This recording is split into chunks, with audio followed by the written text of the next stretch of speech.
dipersembahkan oleh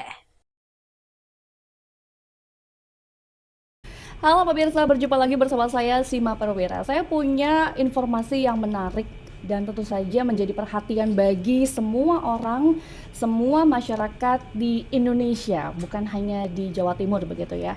Faktanya ada 70.244 orang ini per Oktober 2025 kemarin gitu ya. Datanya tercatat terkena PHK nih pemirsa. Alasannya beragam, mulai dari efisiensi, kemudian juga penggunaan AI. Aduh, ini mungkin ya menjadi concern kita bersama.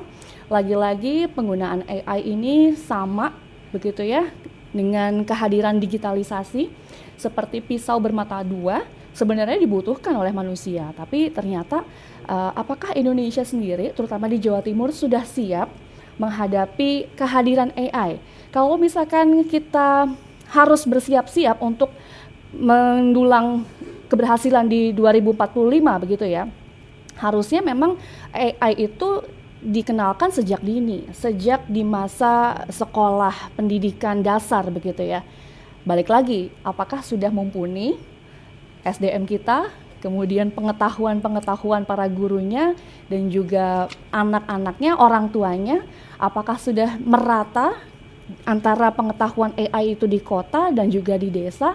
Banyak sekali tantangan dan juga peluang yang perlu dibahas pada hari ini di podcast Ruang Publik yang bertemakan penggunaan artificial intelligence di lingkungan pendidikan. Saya akan berbincang gak sendirian bersama dengan narasumber kita pada hari ini, yaitu Hajah Zenie, Sarjana Agama dari fraksi P3 Komisi E DPRD Jawa Timur. Assalamualaikum. Waalaikumsalam warahmatullahi wabarakatuh. Mbok Zeni. Mbok Zeni. Wow, panggilannya Mbok Zeni. Kalau Panggilan suku Madura. di konstituennya begitu ya. Konstituen Jatim 4. Jatim 4. Situbondo, Bondowoso, Banyuwangi. Nah, iya. Akrab disapa seperti itu. Saya izin untuk menyapa dengan sapaan akrab juga, Mbak. Mbak gitu ya. Sebenarnya sama artinya ya. Mbak, tapi kalau Mbak itu usianya kayaknya muda setara gitu ya. Memang masih muda sih pemirsa. Saya sudah punya sudah punya julukan baru saya. Apa itu? Nenda. Nenek muda. Oh, nenek muda. Dengan 3 cucu. Oh, 3 cucu. Wah, bisa juga nih. Alhamdulillah. Saya pikir tadi ketika bertemu dengan Mbak Zeni gitu ya, atau Mbok Zeni, wah ini perawatan nih pasti. Pakai HIFU filler, oh ternyata enggak ya. Enggak, cukup pakai air wudhu aja. Cukup pakai air wudhu saja, Masya Allah. Oke, berkecimpung di dunia politik sudah berapa tahun ini berarti Bu Zeni? Sudah 20 tahun. Wow. Jadi saya di DPRD ini sudah periode keempat. Jadi 2 periode di kabupaten, kemudian 2 periode di provinsi Jawa Timur. Wah, ini makan asam garam sekali begitu ya. Alhamdulillah. Di DPRD Jawa Timur sendiri komisi yang Komisi sama? Komisi E itu yang membidangi bidang pendidikan, kesehatan, kemudian pemuda olahraga, sosial, kesejahteraan rakyat, kemudian perlindungan perempuan dan anak. Wah. Ketenaga kerjaan juga. Iya, cocok kali ini kita bahas mengenai pendidikan. Betul. Begitu ya. Karena memang kalau kita melihat di televisi secara nasional begitu ataupun media sosial lainnya, ini memang penggunaan AI dan juga coding ini sering banget digaung-gaungkan sama wakil presiden kita. Betul. Pak Wapres Mas Gibran begitu ya. Iya, karena wapresnya kan muda ya. Nah, iya. Ketika muda kan tentu kan harus visioner. Betul. Ya, maka kemudian ini menjadi bagian dari kreativitas dan inovasi yang perlu dikuasai oleh seluruh masyarakat dari berbagai lini tentu ya. Bukan hanya anak-anak muda, tentu semua masyarakat ya, walaupun seusia saya pun harus menguasai ini. Oke. Mbak Zeni, saya mau tahu nih, sebenarnya kalau dari pribadinya Mbak Zeni sendiri tuh mengetahui AI itu sejak kapan sih?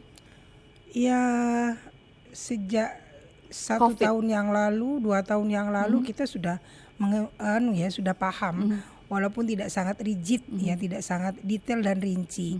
Karena memang model-model pembelajaran via daring ini sejak masa Covid itu kan sudah mulai diterapkan. Betul. Sehingga mau tidak mau, suka dan tidak suka, pengenalan terhadap pembelajaran via daring dengan digitalisasi itu harus dikuasai oleh seluruh jenjang pendidikan, mulai dari SD sampai kepada perguruan tinggi.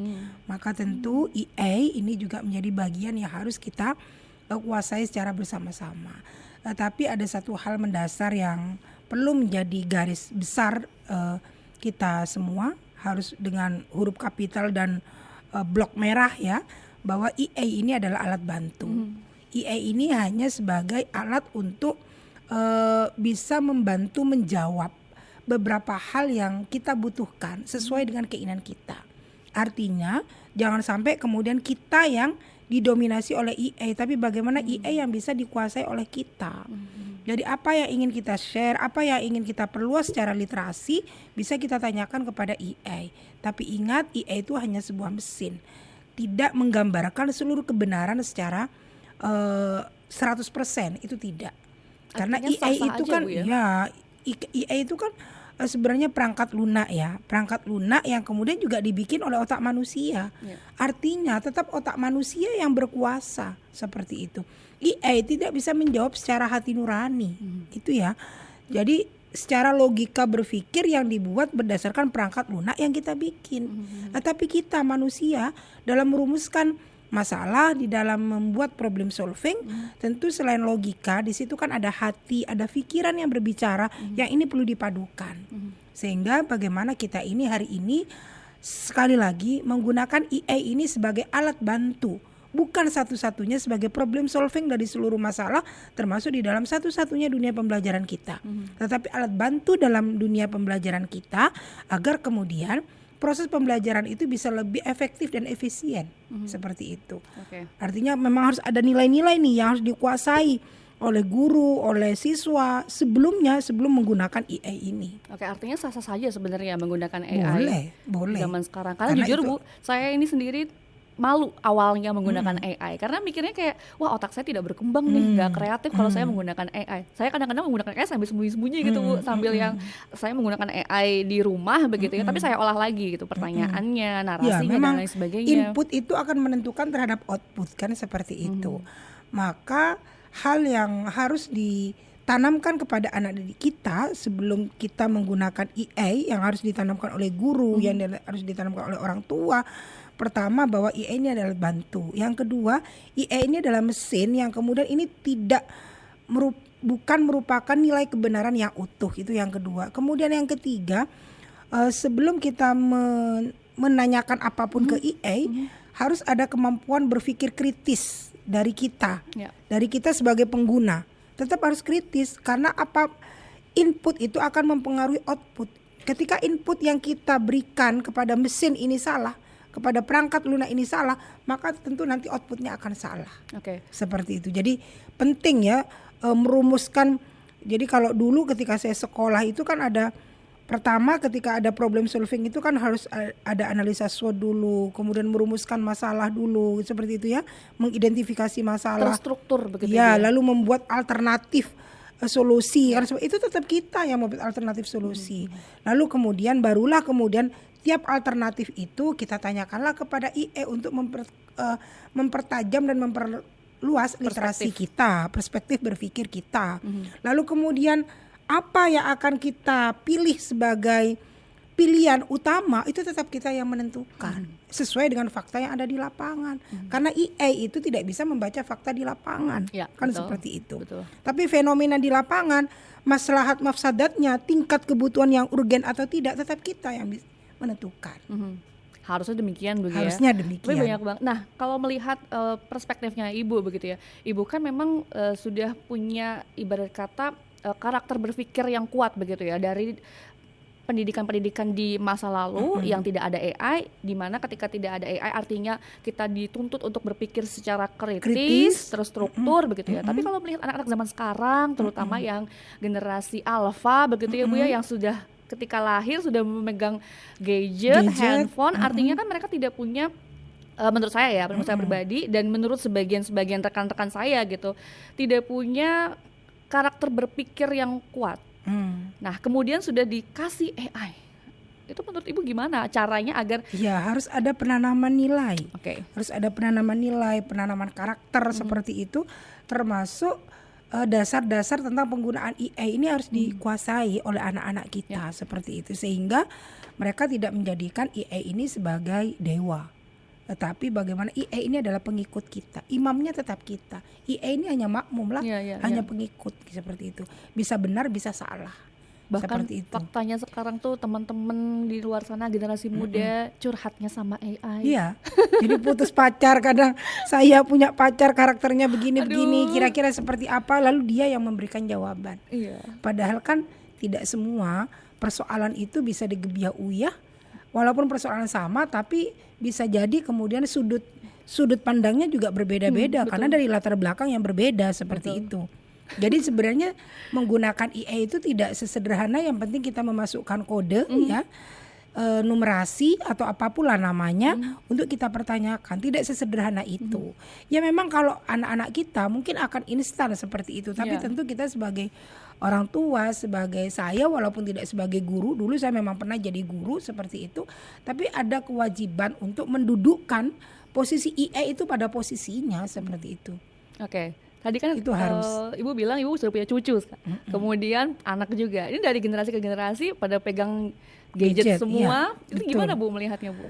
Berbeda nggak Bu antara cucu kemudian sangat anak? Berbeda lah. Jadi sangat mendidik kedisiplinan itu ternyata lebih mudah mendidik anak saya daripada cucu saya. Kenapa gitu ya? itu? Karena ketika anak saya masih belum ada gadget, ketika anak saya itu masih posisinya HP biasa seperti itu ya, cuma WA, kemudian BBM ya, dulu SMS kan seperti itu ya. Jadi orang yang tidak terkontaminasi dengan digitalisasi dalam tanda kutip, walaupun memang digitalisasi is okay, dia punya nilai positif yang luar biasa, tapi di situ kan juga ada nilai negatif seperti itu. Artinya tingkat ketergantungan kepada digitalisasi kan hari ini sangat kuat, tinggi banget, sehingga kemudian mengabaikan infrastruktur di luar gadget ini. Padahal di luar ini itu kan ada infrastruktur kesuksesan seseorang itu luar biasa. Misalnya pendidikan karakter, kemudian rasa disiplin, jujur, tanggung jawab, nilai-nilai moral yang itu ditanamkan oleh orang tua, guru, lingkungan dan semuanya. Lah hari ini kan mulai tergerus seperti itu.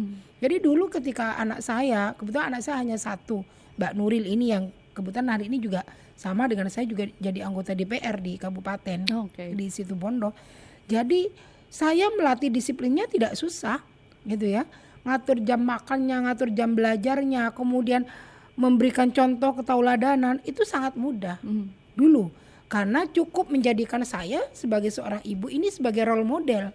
Lihat ibu begini, ibu untuk bisa seperti ini caranya harus begini, stepnya begini, sangat mudah. Karena keterbatasan informasi dari luar ya. Tetapi hari ini dengan cucu saya itu agak susah. Usia berapa Bu? Misalnya cucu saya yang pertama usia 5 tahun, kemudian yang kedua ini usia 2 tahun setengah, 2 tahunan ya.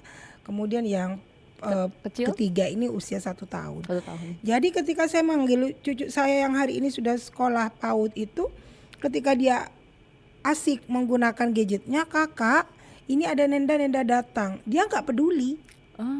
Baru kemudian ketika misalnya saya kakak, Nenda bawa ini, baru kemudian itu dilepas. Lah itu kan berarti faktor ketergantungan, kecanduan ini kan memang luar biasa hari ini. Maka kita sebagai orang tua, kita sebagai guru perlu mengatur ritme. Ritme dalam arti berapa jam waktunya dalam satu hari seperti itu. Kemudian dalam satu hari itu dan kapan waktunya bisa kita berikan gadget. Kemudian substansi dan konten apa yang kemudian akan kita sharekan, bisa ditonton oleh anak-anak kita seperti itu. Jadi ini penting ya. Jadi dunia semakin maju, tetapi tantangan kita sebagai seorang guru dan sebagai orang tua justru semakin berat posisinya. Sangat berat sih. Sangat berat. Karena disrupsi informasi dari manapun, disrupsi digital juga. Benar. Dan era post-truth juga semakin marak begitu ya di kalangan masyarakat. Ini ngomong-ngomong soal tadi Bu ya, anak-anak yang kemudian ketika melihat gadget, ternyata sekarang berbeda nggak seperti zaman-zaman sebelumnya, apalagi zaman saya begitu ya. Saya mungkin juga sekarang berperilaku seperti cucunya ibu begitu Bu. Tidak, Tidak. ya kadang abai dengan situasi, betul. lebih fokus terhadap apa yang ada di hadapan kan, Betul. seperti itu. Atau jangan-jangan handphone ini sebagai pelarian begitu Bu. Ketika sosial itu tidak lagi berpihak kepada kita, waduh sedikit filosofis kita pada hari ini Sehingga ya. kita tidak lagi menjadikan orang tua sebagai tempat berbagi, tempat diskusi, betul. tapi menjadikan gadget ini sebagai Karena kita sudah punya teman. curhat. Ya, AI, ChatGPT, Gemini, udah bisa diajak ngobrol gitu ya. padahal itu kan bukan satu-satunya. Iya betul sih, sebenarnya bukan satu-satunya. Ternyata kemampuan berkomunikasi secara langsung, kemudian bernegosiasi, tatap muka, melihat ekspresi dan juga gestur lawan Harus, bicara itu tetap. penting dan bagus untuk otak Bu. Ada penelitiannya juga gitu ya. Oke, terkait dengan regulasi ini Bu ya. Regulasi itu beberapa waktu lalu di tahun ini juga sepertinya ya, gubernur kita itu sempat mencanangkan kayaknya iya deh, Indonesia akan atau Jawa Timur begitu ya akan mengadakan aturan Harus itu, Mbak.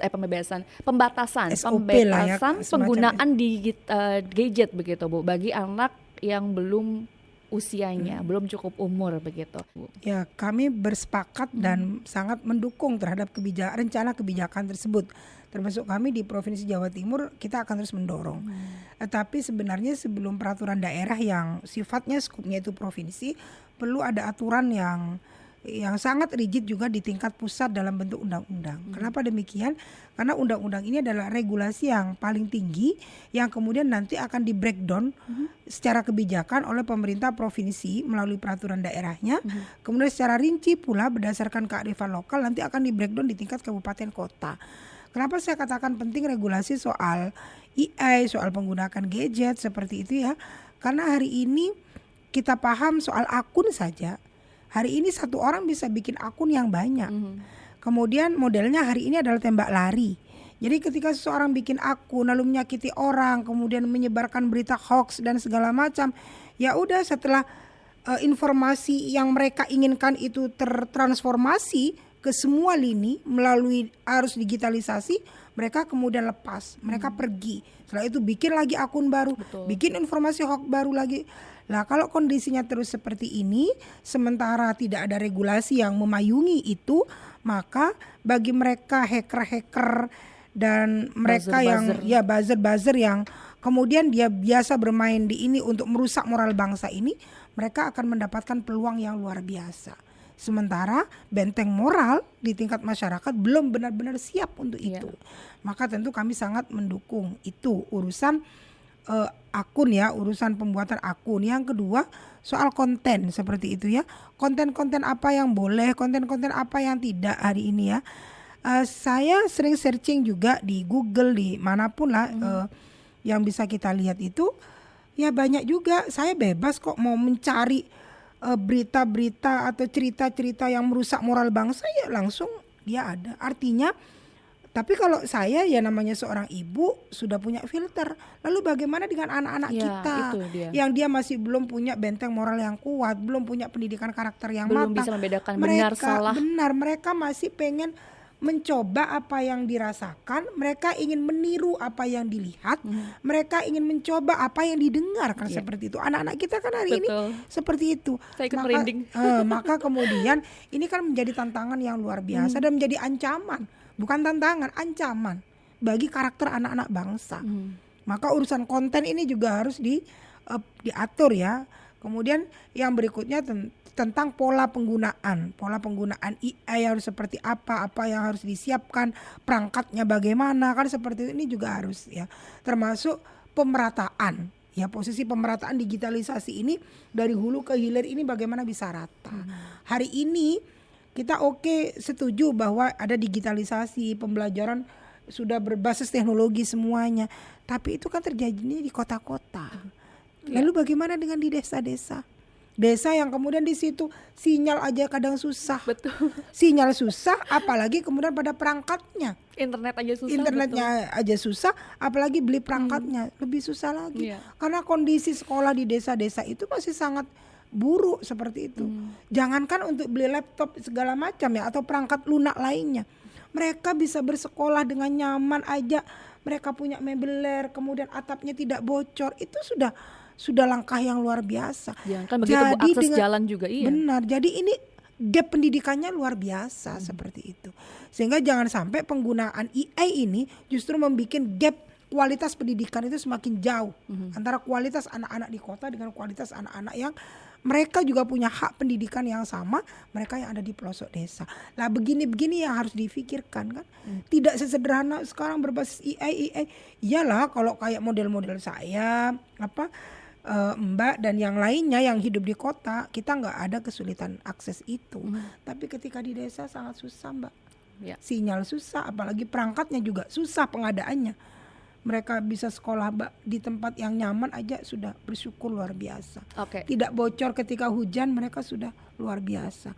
Tidak roboh ketika misalnya kena angin, itu sudah luar biasa. Oke. Nah, ini kan harus komprehensif kita berpikirnya. Betul. Kalau melihat apa yang disampaikan oleh Ibu tadi begitu ya, latar belakangnya permasalahan begitu, pemerataan masih belum, kesiapan SDM, kemudian tingkat moralisasi anak-anak zaman sekarang terutama yang masih kecil-kecil gitu ya, sudah tepatkah Bu sebenarnya penggunaan AI itu masuk ke dalam ranah pendidikan? Urgensinya apa sih Bu sebenarnya Bu? Ya, atau jangan-jangan kita FOMO aja Bu? Ini bukan urusan tepat dan tidak tepat, tapi ini urusan kebutuhan gitu ya. Karena Indonesia Emas yang dicanangkan oleh Pak Presiden di tahun 2045 ini harus dikejar dengan akselerasi yang sangat cepat. Tentu kita berkejarannya kan bukan hanya mengukur indikatornya di internal NKRI saja, tapi kan kita harus mengukurnya dengan negara-negara yang ada di luar, di tetangga kita. Malaysia misalnya, Singapura misalnya, yang terdekat-terdekat lah. Asia Tenggara lah. Ya, Asia Tenggara dengan lompatan perkembangan yang luar biasa. Dan tentu kita tidak bisa mengejar ketertinggalan ini kalau kemudian teknologi informasi termasuk AI ini tidak dikuasai. Artinya ini bukan urusan tepat dan tidak tepat, tapi ini urusan kebutuhan. Tinggal bagaimana kebutuhan ini kita buat perangkat lainnya yang kemudian ini tidak berdampak terlalu negatif. Dampak positifnya terus kita boomingkan, tapi dampak negatifnya bagaimana bisa diminimalisir lah. Untuk meminimalisir dampak negatif inilah yang butuh perangkat-perangkat yang tadi saya bilang perlu regulasi, kemudian perlu pemerataan infrastrukturnya seperti itu, termasuk juga peningkatan kualitas SDM-nya, kualitas SDM guru utamanya gitu ya, sehingga ketika dia mengajarkan AI, coding dan segala macam kepada anak-anak sudah ada pondasi terlebih dahulu lah. Skill apa yang harus mereka miliki sebelum mereka menggunakan AI. Karena skill ini kan harus dimiliki dulu oleh anak-anak seperti itu. Betul. Gitu ya. Karakter diri dulu ya. Karakter diri, skill dalam arti bagaimana caranya saya menginput masalah gitu ya. Bagaimana saya caranya menginventarisir masalah. Bagaimana saya merumuskan alternatif solusi. Bagaimana kemudian saya mengambil yang terbaik dari solusi yang diberikan oleh AI, kan seperti itu. AI itu kan hanya memberikan opsi-opsi. Tidak harus ini kan tidak begitu. Artinya tetap kembali kepada kita yang punya otak, yang punya hati, yang punya pikiran untuk menentukan itu. Oke. Bu, kalau boleh berandai-andai itulah yang harus dikuati dulu sebelum bicara. Saya pikir belajar AI-nya enggak susah. Sangat mudah seperti itu. Tapi pondasi dasar sebelum ke AI ini yang butuh penguatan. Oke, Bu, kalau boleh berandai-andai dari kelas 1 sampai kelas 6 nih Bu, berarti pelajaran atau mata pelajaran AI sendiri ini cocoknya ditaruh di kelas berapa nih kalau menurut Ibu? Ya, kalau cuma sekedar pengenalan ini ya mulai dari kelas 1, kelas 3 lah ya. Dari kelas 3 SD itu sudah mulai dikenalkan. Ya, jadi pengenalan dasar-dasar. Bukan pada codingnya, bukan pada codingnya, tapi paling tidak nilai-nilai dasar yang tadi saya bilang, penanaman karakter itu sudah harus mulai dikenalkan. Menurut saya, sejak dini memang harus sejak dini, gitu ya. PR lagi berarti. Tetapi memang karakter yang harus lebih dikuatkan dulu, gitu ya.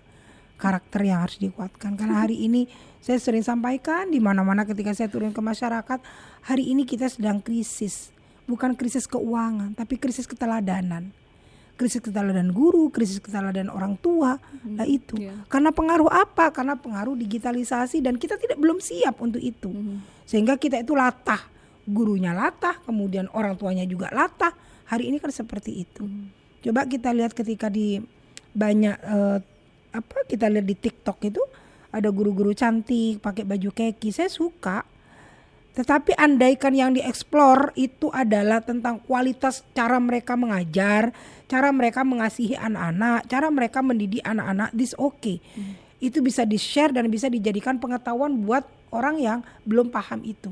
Tapi kan kadang guru-guru cantik, guru-guru seksi pakai baju keki, lalu mereka joget-joget, joget di sekolah, joget di kelas seperti itu. Ngajak muridnya, kemudian nyanyi dengan mic berganti-ganti seperti itu ya. Jadi kita belum siap dengan akulturasi budaya seperti itu. Nah ini kan krisis. Makanya kemudian anak-anak, jangan salahkan, kadang anak-anak kita itu sudah tidak begitu manut kepada guru itu. Dulu ketika masa saya Mbak sekolah, saya ketemu guru, saya pasti nunduk assalamualaikum, lalu saya pasti cium tangan guru saya. Hari ini jangankan nunduk gitu ya, kadang murid itu nggak nyapa kepada gurunya, kadang nyapa pun dengan sapaan mereka kayak teman. Lah padahal bahwa kita itu bersahabat dengan guru kita, this okay, tapi kan ada batas-batas nilai moral dan etika yang itu nggak boleh dilampaui. Hari ini sudah jadi bias ya, nggak ada, begitu sudah nggak ada. Ini Ibu sering banget menggaungkan tentang krisis keteladanan melalui kinerjanya digitalisasi yang sekarang mendisrupsi begitu ya. Artinya Ibu sering mendapatkan pengaduan begitu Bu, atau keluh kesah dari masyarakat di konstituennya Ibu nih, jangan-jangan.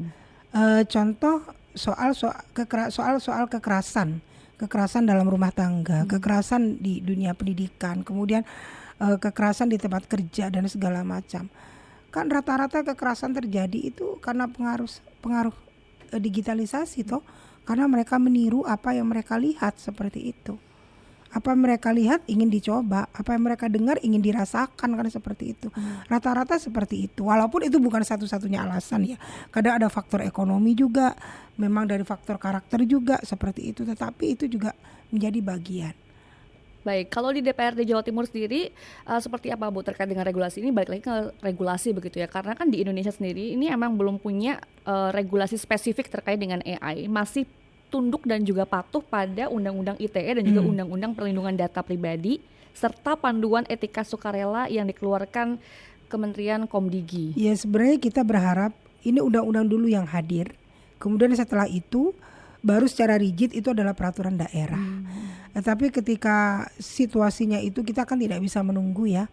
Ya karena yang diurus negara itu mungkin juga banyak gitu ya. Jadi mungkin semuanya serba prioritas bagi negara ini. Maka mungkin Jawa Timur sebagai provinsi dengan kearifan lokal, di sini juga banyak pondok pesantren seperti itu ya. Di sini juga nilai kulturalnya cukup kuat seperti itu ya. Budaya ketimurannya cukup kuat, maka penting menurut saya ya dengan berbekal undang-undang yang ada hari ini tetapi diturunkan kebijakan-kebijakan teknis yang bersifat kearifan lokal, paling tidak bisa membentengi lah terhadap mekanisme teknis penggunaan IA dan perangkat-perangkat lunak digitalisasi lainnya, sehingga bisa membentengi moral anak-anak bangsa kita. Baik, apalagi zaman sekarang tuh AI dijadikan sebagai teman belajar. Betul. Juga gitu bagi anak-anak. Kadang-kadang juga ini ibu-ibu yang bekerja begitu ya, menjadikan AI ini sebagai asisten untuk menenangkan anak mereka. Ini lihat ini aja nih. Kemudian gimana caranya ngurus anak ya? Nyarinya tuh malah lagi-lagi di AI, bukan ke psikolog atau ke bunda-bunda parenting lain yang sudah berkompeten, yang mereka sudah punya pengalaman gitu ya. Iya. Jadi IA itu hanya bisa menjawab secara intelektual loh ya, tidak bisa menjawab secara sosial dan spiritual. Itu nggak bisa seperti itu. Padahal orang yang sukses itu bukan hanya ditentukan oleh kemampuan intelektual, tapi harus dipadukan nih, dia punya kecerdasan emosional, kecerdasan sosial, termasuk kecerdasan spiritual. Dan itu tidak ada di IA. Adanya hanya kecerdasan intelektual. Apa yang ingin kita kembangkan secara wawasan di sini tempatnya. Tetapi yang punya nilai-nilai sosial, nilai religi, nilai moralitas enggak ada di sini seperti itu. Jadi ini yang perlu kita pilah. Kapan kita harus menggunakan IA dengan seluruh filternya seperti itu? Kapan kemudian kita kembali kepada fenomena yang kita paham, dan sebagai seorang murid tentu sanad keguruan kita yang perlu diperkuat. Jadi kan orang murid dengan guru itu kan memang ada transformasi knowledge ya, Mbak. Ada transformasi pengetahuan. Tapi kalau di pesantren saya diajarkan ada satu nilai yang ada Itu orang sukses itu bukan hanya ditentukan karena dia pintar dan segala macam gitu ya, tapi karena dia mendapatkan nilai barokah dari orang tua dan guru seperti itu. Dan itu tidak didapatkan di EA. Nilai barokah. Iya, nilai barokah. Seperti apa? Karena di sini tidak ada sanatnya seperti itu ya. Ini sanat keguruannya kemana? Kan tidak ada di sini. Iya. Tapi kalau kayak kami di pondok pesantren, so kan jelas. Oh, kami alumni pondok pesantren Salafiyah Safiyah Sukorjo. Guru kami Ki Haji Azaim Ibrahimi, kemudian berguru kepada siapa lagi beliau, Ki Fawaid berguru kepada siapa lagi, Ki As'ad berguru kepada siapa lagi, yang kemudian itu nyambung kepada sanad guru kita secara semesta alam, yaitu Rasulullah, seperti itu. Lah di situ ada nilai kebarokahan. Kalau di IE kan tidak ada begitu, Mbak. Google. Iya, di Google tidak ada begitu juga. Artikel yang bersumber dari Nggak ada, A, B, C. tidak ada begitu. Iya, Sehingga iya, iya. ini tidak bisa mendoakan kita, nggak ada. Tapi kalau guru-guru kita bisa mendoakan kita. Padahal keberhasilan kita bukan hanya ditentukan oleh itu. Karena kan ada faktor X, ada faktor kekuatan Allah lah yang kemudian bisa menentukan kita sukses juga dan tidak. Dan itu ada di nilai doa barokah orang tua dan guru. Wow. Nah, itu yang harus ditanamkan. Jadi anak-anak saya, cucu saya, ya saya ajarkan begitu. Boleh pakai ini hanya alat bantu sekedarnya, gitu ya. Ditekankan banget Ya, sekedarnya itu aja. harus ditekankan banget, gitu ya. Waduh, menarik banget ini Bu ya, terkait dengan apa ternyata yang perlu dipelajari oleh anak-anak zaman sekarang ternyata harus dari moral dulu. Kalau dari gurunya nih gimana Bu? Karena kan kadang-kadang murid itu sudah tahu segala hal, informasi dari internet begitu ya, dari AI, kemudian jadinya bukan lagi menghormati guru sebagaimana yang disampaikan oleh Ibu, tapi men-challenge guru. Makanya guru itu Jangan-jangan- harus punya kualitas lebih hari ini. Jadi mengajar hari ini itu berbeda dengan 20 tahun dan 30 tahun yang lalu. Saya juga guru, pernah mengajar 20 tahun yang lalu. Beda caranya dengan hari ini. Jadi kalau dulu kita cukup bangga dengan punya beberapa referensi buku, ada terbitan Intan ya, dulu ada PT Intan gitu, Intan apa gitu, ada Ganesha segala macam, itu udah cukup seperti itu. Tapi hari ini nggak, kita punya banyak LKS, itu sudah cukup. Hari ini nggak bisa begitu. Artinya guru itu harus punya peningkatan kapasitas dan kualitas yang lebih dari siswa. Artinya guru harus lebih menguasai dulu sebelum anak-anak kita. Jangan sampai kemudian anak-anaknya pinter, gurunya tidak paham, dia tetap berpedoman pada pola pengajaran yang lama. Artinya urusan IE ini harus secara masif dipahami oleh seluruh sivitas pendidikan yang ada di lingkungan pendidikan. Tenaga pendidik, kepala sekolah harus paham itu, seperti itu. Di Jawa Timur sudah Baru seperti kemudian apa? lah ini kita bertahap ya, maka peran-peran komunitas-komunitas guru seperti MKKS, seperti itu ya, PGRI gitu ya, dengan tidak menggantungkan semuanya kepada APBD provinsi, karena kita juga punya keterbatasan anggaran ya. Kita hari ini aja anggaran kita udah kepotong 2,7 triliun Undang-undang karena KPD, Bu, ya? efisiensi seperti Sama itu. TKD. Ya, maka kemudian kemandirian sivitas pendidikan melalui komunitas-komunitas ini perlu mengadakan pelatihan, kemudian peningkatan upgrading kualitas dan kapasitas guru-guru soal penggunaan IE sehingga tidak terlambat. Artinya sekarang pemerintah tuh terbuka ya untuk menjalin relasi dengan kalangan swasta Betul, begitu Bu ya, betul. untuk bisa bersinergi bagaimana caranya memasifkan AI ke masing-masing sekolah yang ada di Jawa Timur Harus begitu itu. Bu. Terkait dengan AI sendiri nih Bu, kalau melihat efisiensi kerjanya tentu akan lebih bagus begitu ya. Efektif, efisien. Betul, sangat membantu sekali gitu. Tapi kalau melihat seperti itu, khawatirnya amit-amit terjadi PHK lagi gitu Bu. Ini gimana caranya kemudian kita bisa menyeimbangkan antara penggunaan AI dan juga penggunaan SDM yang sudah ada di masing-masing instansi pendidikan begitu ya, supaya tidak tumpang tindih dan juga objektif sebagai guru ini tetap ada gitu, masuk hadir.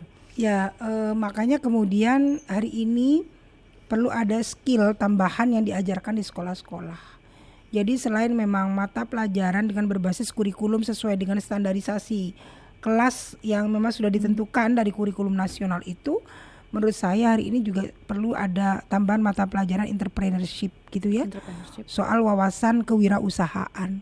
Karena hari ini tantangannya kan luar biasa. Dengan bonus demografi hari ini lebih banyak anak-anak muda, tantangannya sangat luar biasa gitu ya. Semakin lama jumlah penduduk kita semakin, populasinya semakin banyak seperti itu ya. Tentu lapangan pekerjaan yang dibutuhkan juga akan semakin banyak seperti itu. Tetapi kalau semuanya mau tergantung dengan instansi pemerintah, no way, tidak mungkin. Maka kan mau tidak mau harus ada kemandirian berpikir, kemandirian dalam berusaha. Maka kemudian jiwa entrepreneur ini harus ditanamkan di anak-anak muda kita. Di lingkungan sekolah, jiwa entrepreneurship ini harus ditanamkan. Di masa Covid kemarin itu, kita akui bahwa tingkat pertumbuhan ekonomi kita turun drastis ya, sampai berkontraksi minus seperti itu. Dan banyak pengusaha-pengusaha berkelas pun dengan toko-toko retail yang besar itu gulung tikar. Nah, tapi masih ada usaha yang bisa survive. Apa itu? UMKM yang mereka juga memiliki entrepreneurship yang luar biasa. Karena mereka menguasai digitalisasi, mereka tidak harus punya retail dengan biaya yang cukup tinggi, tetapi mereka ketika menguasai digitalisasi maka mereka juga menguasai pasar. Jadi kemampuan untuk mengakomodir kemampuan di tingkat bawah, UMKM di tingkat masyarakat seperti itu dipadukan dengan digitalisasi, akhirnya mereka bisa survive. Maka penting juga mengajarkan soal jiwa entrepreneur ini sejak awal di lingkungan sekolah supaya bisa beradaptasi Bu. Betul. Ya di tengah di situasi apapun, akhirnya dia bisa tetap survive seperti itu. Oke, apalagi AI ini sangat mengerikan sekali. Benar. Dinamis banget, berubah-berubah begitu algoritmanya begitu ya. AI juga dijadikan sebagai salah satu tools begitu Bu, alat untuk mengambil keputusan. Ini gimana caranya, ada nggak tips dan trik dari Bu Zaini ini Bu ya untuk para guru biar bisa lebih mawas diri lagi, tidak subjektif tapi objektif dalam menggunakan AI dan juga mengambil keputusan begitu Bu? Dulu Mbak, saya pernah diajari ketika saya sekolah SMP, kalau tidak keliru apa SMP apa SD gitu ya. Ada pelajaran matematika namanya pohon faktor. Ya. Pohon faktor dari angka besar diturunkan kuadratnya kan terus seperti itu ya, sampai kepada angka yang kecil. Betul. Seperti itu. Itu sebenarnya bukan hanya sekedar kita berkalkulasi, menghitung angka, menghitung nomor ya, bukan itu sebenarnya. Tapi mengasah kemampuan berpikir kita untuk menentukan banyak opsi-opsi dan alternatif-alternatif dari satu masalah. Bahwa dari satu masalah ini kemudian bisa kita cari benang merahnya, penyebabnya itu pun satu masalah kan bisa banyak. A, B, C, D, E, F lah. Kemampuan ini kan yang harus dikuasai. Lah, guru harus menguasai itu. Kemudian setelah itu menentukan opsi solusi problem solvingnya. Silahkan ditanyakan ke IE. Tapi ingat, IE itu tetap opsi-opsi alternatif. Jadi bukan pengambil keputusan utama. Karena ketika ada opsi alternatif, kemudian ini ada penyebab terjadinya masalah, ini kan bisa dikorelasinya. Aksi reaksinya kan bisa dikorelasi, sebab akibatnya kan bisa dikorelasi. Lalu kemudian posisi terakhir itu ditimbang-timbang, mana kemudian maslahatnya yang lebih besar daripada mafsadatnya.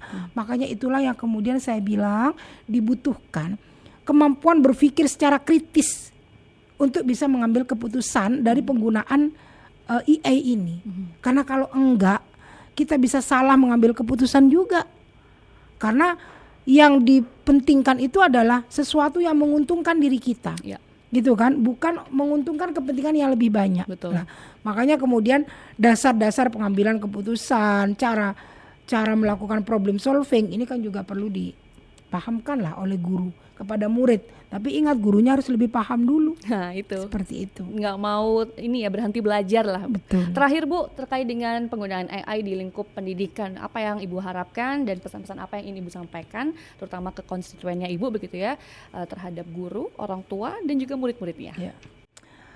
Baik untuk seluruh masyarakat Jawa Timur semuanya, utamanya yang ada di dapil kami Situbondo, Bondowoso, Banyuwangi, bahwa penggunaan teknologi hari ini termasuk AI dan semacamnya perangkat lunak yang hari ini sedang tumbuh berkembang di tengah-tengah masyarakat, ini adalah sebuah keniscayaan yang mau tidak mau, suka dan tidak suka, wajib untuk kita kuasai. Tapi ingat bahwa AI ini adalah hanya sebuah alat, bukan satu-satunya sebagai pengambil keputusan, tapi ini adalah alat bantu yang bisa dioperasikan oleh kita sebagai manusia. Oleh karena itu kita sebagai orang tua, kita sebagai guru, kita sebagai masyarakat perlu menanamkan nilai-nilai karakter, nilai-nilai moral, perlu mengajarkan anak-anak kita untuk berpikir kritis, menentukan inventarisir masalah, merumuskan opsi-opsi solusi, dan kemudian menentukan kira-kira bagaimana caranya kita menentukan opsi problem solving yang terbaik dari seluruh jawaban literasi yang diberikan oleh EA dan semacamnya.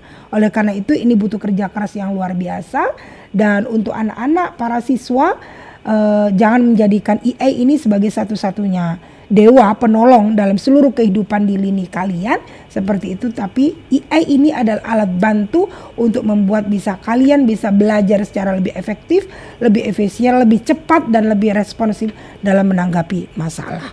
Mungkin itu butuh kolaborasi dari semua pihak seperti itu, pemerintah, provinsi, anggota DPRD, semuanya juga perlu membuat payung hukum agar supaya kemudian penggunaan EA ini bisa bermanfaat di tengah-tengah masyarakat, nilai positifnya lebih dikembangkan, nilai negatifnya itu lebih bisa kita minimalisir secara bersama-sama. Betul, AI memang menawarkan peluang yang besar sekali untuk efektivitas dan juga efisiensi pendidikan, tapi dibantu oleh regulasi yang dicanangkan oleh DPRD Jawa Timur dan pemerintah Provinsi Jawa Timur, tentunya akan lebih baik lagi. Terima kasih Bu Makasih Zeni, banyak, Bu makasih, Zeni, Mbak. aduh sudah ngobrol sama saya terkait dengan AI, luar biasa sekali. Sampai jumpa di next pertemuan lainnya, pertemuan lainnya begitu, Bu, ya. dengan topik yang berbeda. Betul, ternyata seru banget Bu ya ngomongin soal ini. Saya Singa Perwira dan juga Bu Zeni pamit, sampai jumpa. Wassalamualaikum warahmatullahi wabarakatuh. Waalaikumsalam warahmatullahi wabarakatuh.